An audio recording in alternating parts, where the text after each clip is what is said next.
Hi guys, sorry I couldn't be with you today in class, but I didn't want to put a hold on our lessons using the most dangerous game because as a reminder, anything you hear this week could show up on your CIA next week in class on literary texts.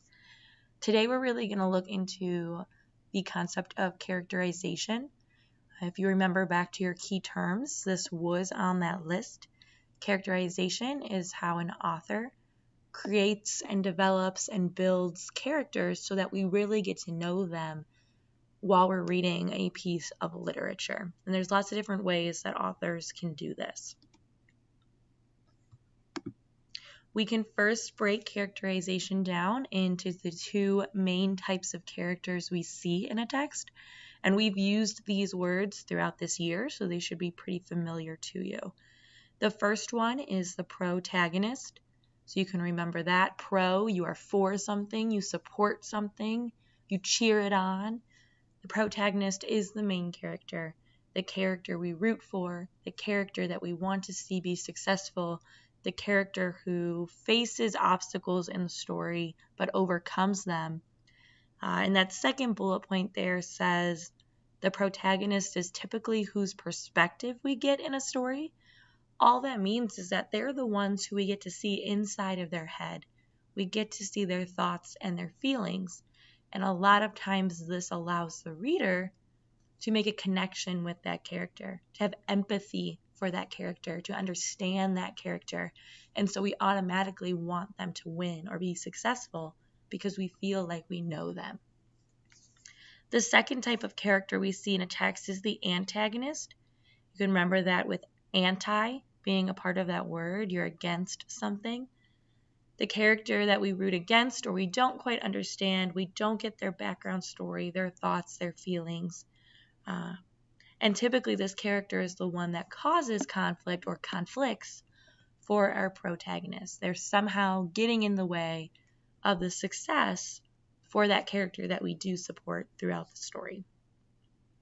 So the question is, how do authors make it clear who is who in a story? Because as we're reading or watching a TV show or a movie, it's usually pretty obvious who the protagonist and antagonist is.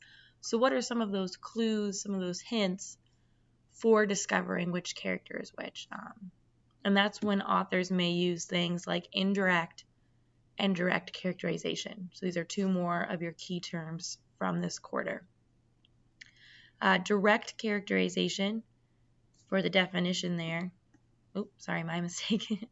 Direct characterization is when the author directly or clearly tells us what a character is like. So they may say something like, Johnny is really funny, or Sarah was a total bully in the hallway. We don't have to make a guess about who they are. The author straight out tells us. It's definitely the easiest characterization to see in a story, but it's not used quite as often as indirect. Indirect characterization is when the characters or the personalities are revealed through things like actions and thoughts of characters. So in other words, as you're reading a text, you as the reader have to make an inference about the personality of the character. So this could be like saying, Johnny made a side comment and everyone around him laughed. So the author hasn't told us that Johnny is funny, but using the actions of the characters, we can infer that at least in that moment, he was humorous. One way to kind of break down indirect characterization is to think of the acronym PASTE, like glue.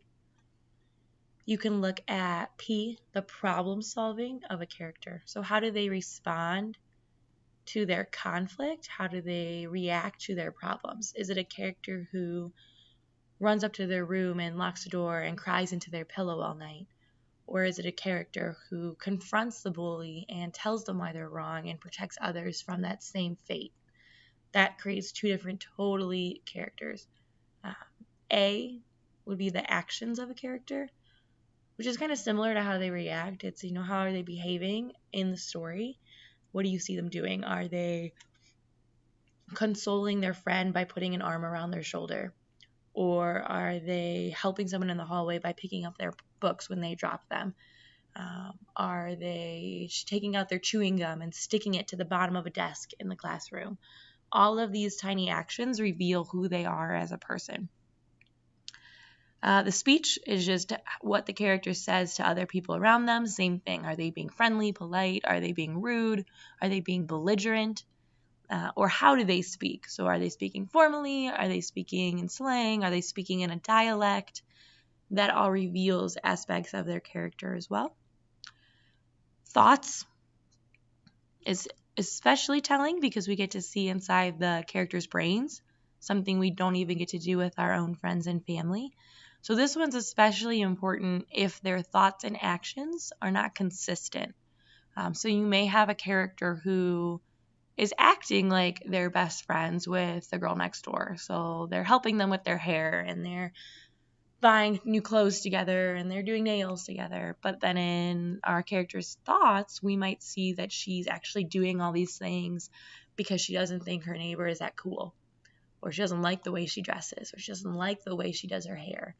So she's not actually being that friendly. She's being a little bit more judgmental. And we wouldn't know that unless we were getting the thoughts that are in her head. And then the last one, and I'm sorry, the text there is covering it a little bit. How do the characters often feel? Is this an angry character, a jealous character, a melancholy character? How would we describe their typical emotional state?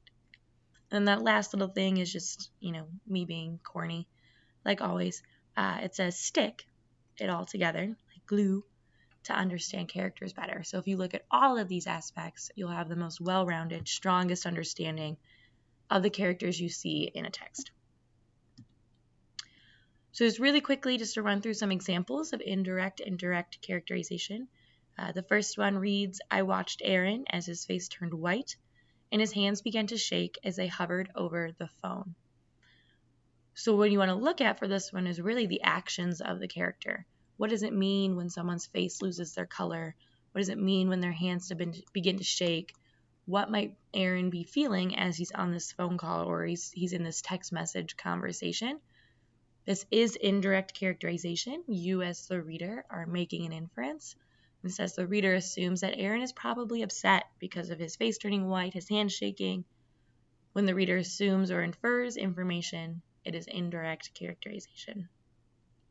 The second one says the patient boy and quiet girl were both well-mannered and did not disobey their mother.